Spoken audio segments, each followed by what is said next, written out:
Shalom Bapak Ibu, Saudaraku yang Tuhan Yesus kasihi. Senang bisa berjumpa kembali dalam khotbah Kristen hari ini dengan judul Hati yang Lapang.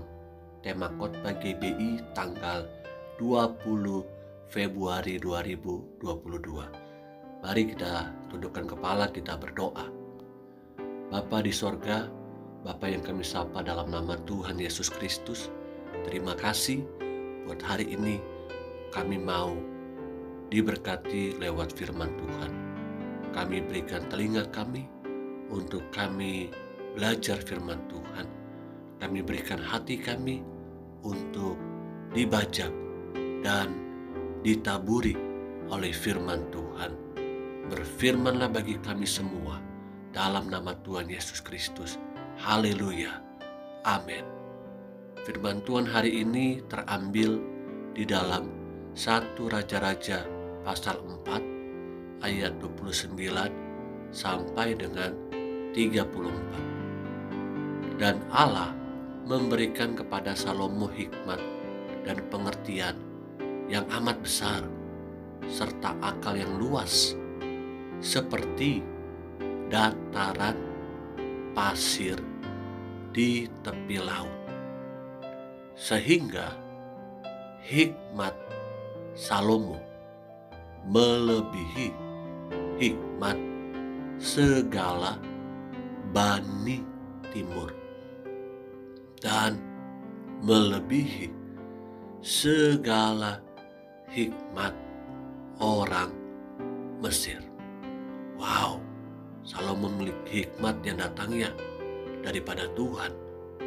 Selanjutnya, ia lebih bijaksana daripada semua orang, daripada Etan orang Ezrahi itu, dan daripada Heman, Kalkol, dan Darda, anak-anak Mahol.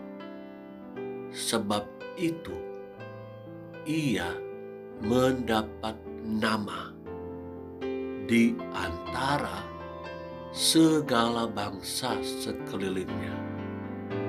Ia mengubah 3.000 amsal dan nyanyiannya ada 1.005. Ia bersajak tentang pohon-pohonan, dari pohon aras yang di gunung Libanon sampai kepada hisop yang tumbuh pada dinding batu. Ia berbicara juga tentang hewan dan tentang burung-burung dan tentang binatang melata dan tentang ikan-ikan. Maka datanglah orang dari segala bangsa mendengarkan hikmat Salomo, dan ia, maksudnya Salomo, menerima upeti dari semua raja-raja di bumi yang telah mendengar tentang hikmatnya itu. Jadi banyak raja-raja, banyak bangsa-bangsa. Di sini kita melihat mereka datang dari negeri yang sangat jauh, hanya ingin mendengarkan hikmat dan mengetahui hikmat yang dimiliki oleh Salomo. Mereka semua membawa upeti, persembahan untuk diberikan kepada Raja Salomo. Di sini kita bisa melihat bahwa kebesaran Raja Salomo sangatlah masyhur di tengah bangsa-bangsa. Tidak ada satupun bangsa saat itu yang tidak pernah mendengar nama Raja Salomo. Raja Salomo lebih sering dibicarakan, lebih sering mereka dengar daripada kejayaan raja-raja yang lain atau bangsa-bangsa yang lain. Raja Salomo itu dikenal dengan kebijaksanaannya karena dia mendapatkan hikmat dari Allah. Jadi kebijaksanaan yang dimiliki oleh Raja Salomo itu berasal dari hikmat Allah, bukan hikmat dunia, bukan hikmat orang-orang fasik, bukan hikmat yang dibuat-buat oleh kepintaran, pengetahuan, pengalaman daripada manusia sendiri. Inilah yang membuat bedanya Raja Salomo dengan raja-raja yang lain. Dan semua ingin mengetahui hikmat Salomo. Lalu, apalagi yang saya dan saudara kita ini dapat pelajari dari kehidupan Raja Salomo? Yang pertama, orang yang mencari Tuhan akan memperoleh hikmat. Dalam ayat 29 tadi dikatakan bahwa Salomo mendapatkan hikmat dari Allah. Salomo ketika meminta kepada Allah, yang dia minta itu hikmat. Karena hikmat itu lebih daripada kekayaan dan ketenaran. Salomo tidak meminta terlebih dahulu kepada Allah supaya diberikan kekayaan, diberikan ketenaran. Bagaimana dengan kehidupan saya dan saudara ketika Allah bertanya kepada kita apa yang kita mau, apa yang kita butuhkan, apa yang kita inginkan? Dapatkah kita berkata seperti Salomo, yang kita butuhkan hari-hari ini adalah hikmat? Apalagi untuk menghadapi pandemi COVID-19 ini, saya dan saudara butuh hikmat yang datangnya hanya daripada Tuhan. Amin.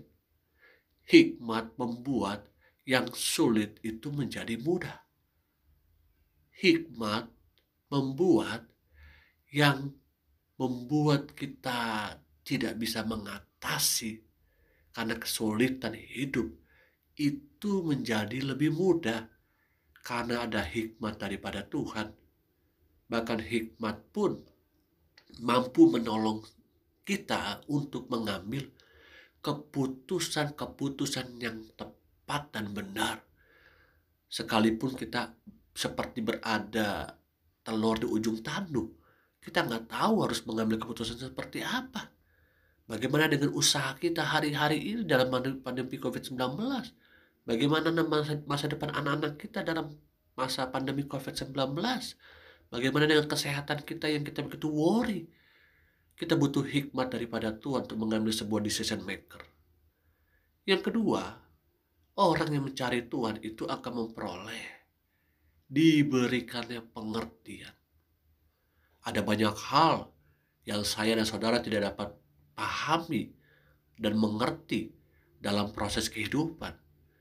Siapa manusia yang bisa mengetahui COVID-19 itu datang 2 tahun yang lalu? Kita melewati saat ini hampir 2 tahun lebih hidup berdampingan dengan COVID-19. Kita tidak bisa mengerti kenapa ini bisa terjadi. Bahkan mungkin ada beberapa kita yang harus ditinggal pergi oleh orang-orang yang kita kasihi. Kita nggak bisa mengerti bagaimana jalan Tuhan dalam keluarga kita. Bagaimana usaha kita saat ini yang terimbas karena COVID-19. Pengertian-pengertian ini tentunya yang kita bisa peroleh bukan dari manusia tapi dari Tuhan. Karena itu mintalah kepada Tuhan kemampuan untuk dapat mengerti dari cara pandangnya Dia, cara pandang Tuhan, bukan dari cara pandang manusia. Kalau kita memakai cara pandang manusia atau kacamata manusia, kita sangat terbatas. Kita mungkin mudah worry, mudah takut, mudah kecewa, marah terhadap situasi dan kondisi seperti hari-hari ini. Tapi ketika kita mendapatkan pengertian daripada Tuhan, maka saya dan saudara akan memiliki cara pandang seperti cara pandang Tuhan. Ingat baik-baik Roma 8 ayat 28 bahwa Allah turut bekerja mendatangkan kebaikan bagi setiap orang yang mengasihi Dia. Karena Dia tidak merancang kecelakaan buat kita, tapi Dia rancangkan masa depan yang penuh harapan. Amin. Yang ketiga, orang yang mencari Tuhan akan memperoleh, diberikan hati yang luas. Dalam ayat 29, segala sesuatu yang kita lihat dan kita rasakan itu akan tersimpan di dalam hati kita. Namun sayangnya, ada juga sesuatu yang tidak boleh disimpan berlama-lama dalam hati ini. Apa itu? Kekecewaan, kebencian, ketakutan, kekhawatiran. Hal-hal seperti ini tidak boleh ada tinggal berlama-lama di dalam hati kita. Supaya hati kita ini diperluas kapasitasnya oleh Tuhan. Dan Tuhan tidak bisa membiarkan hati kita itu disimpan dengan hal-hal yang tanda kutip sifatnya berbau busuk, yang hanya merusak dan mengganggu. Hati yang lama tidak akan mampu diperluas kapasitasnya jika tidak dibereskan terlebih dahulu di hadapan Tuhan. Akui di hadapannya apa yang masih kotor, apa yang perlu dibersihkan di dalam hati kita. Akui bahwa aku masih menyimpan kebencian. Akui bahwa aku masih menyimpan kekhawatiran, ketakutan, dan lain sebagainya di hadapan Tuhan. Maka kita akan dimudahkan hatinya untuk diperluas oleh Tuhan. Haleluya. Doa saya, Bapak Ibu Saudaraku, bisa memahami pada bagian yang ketiga ini. Kita perlu sungguh-sungguh menjaga hati kita, supaya hati kita diperluas oleh Tuhan. Dan yang keempat, orang yang mencari Tuhan akan memperoleh, dipakai menjadi alatnya. Dalam ayat 34, Tuhan mempersiapkan saya dan saudara kita ini untuk dapat menasehati, menolong, menopang, memperlengkapi, dan mengembangkan sesama. Tuhan mau pakai hidup kita bukan hanya untuk diri sendiri, tapi Tuhan mau pakai hidup kita juga untuk dapat mengembangkan kapasitas orang lain atau sesama kita. Kita bukan hidup untuk diri sendiri, karena kita sudah ditebus dengan darah yang mahal, supaya kita dikatakan menjadi alatnya, karena kita adalah garam dan terang bagi dunia ini. Dimanapun saya dan saudara berada, kehadiran kita ini dinanti-nantikan sesama kita, karena ada ketulusan di situ, ada kejujuran di situ, ada keikhlasan, dan ada kerelaan hati kita untuk peduli terhadap sesama. Seperti halnya Raja Salomo, dia sangat dinanti-nantikan kehadirannya, dia sangat dibutuhkan kehadirannya. Karena itu begitu banyak bangsa, raja datang berbondong-bondong meminta nasihatnya daripada Salomo. Doa saya di masa pandemi COVID-19 ini, kita tetap bersinar, kita dinanti-nantikan kehadirannya. Untuk apa? Untuk dapat saling menguatkan, saling mendoakan, saling menasehatkan, bahkan saling memberi pertolongan satu dengan yang lainnya. Ada amin, Bapak Ibu Saudaraku. Haleluya. Milikilah hati yang lapang untuk dibajak, ditaburi benih firman Tuhan, dan menghasilkan buah yang manis dan buahnya tetap. Hati yang lapang itu harus betul-betul dipersiapkan untuk dibajak oleh firman Tuhan. Firman Tuhan tidak selamanya enak untuk kita dengar lewat telinga kita, bicara berkat.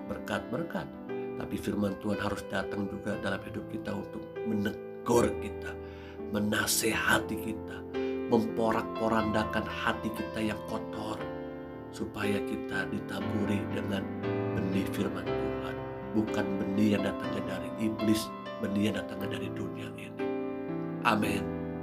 Mari sama-sama kita tundukkan kepala, kita berdoa. Bapa, terima kasih buat firman Tuhan hari ini. Hamba sudah berhenti berkata-kata, tapi hamba berdoa bagi hamba-Mu, bahkan bagi semua para pendengar dimanapun mereka berada. Kiranya Tuhan pakai hidup kami dalam masa-masa seperti ini. Hati kami diperluas, hati kami dibajak, ditaburi oleh firman Tuhan dan menghasilkan buah yang manis dan tetap. Karena itu hamba berdoa, Tuhan tolong Bapak Ibu Saudaraku dimanapun berada. Terimalah berkat Tuhan, turunlah kasih karunia Allah Bapa, cintanya lewat Yesus Kristus anaknya, pertolongan penghibur Roh Kudus menyertai hidup kita hari ini sampai selama-lamanya. Yesus datang kali yang kedua, yang sakit disembuhkan, yang susah dihiburkan, yang terikat terhadap dosa dimerdekakan. Haleluya. Amin. Tuhan Yesus memberkati.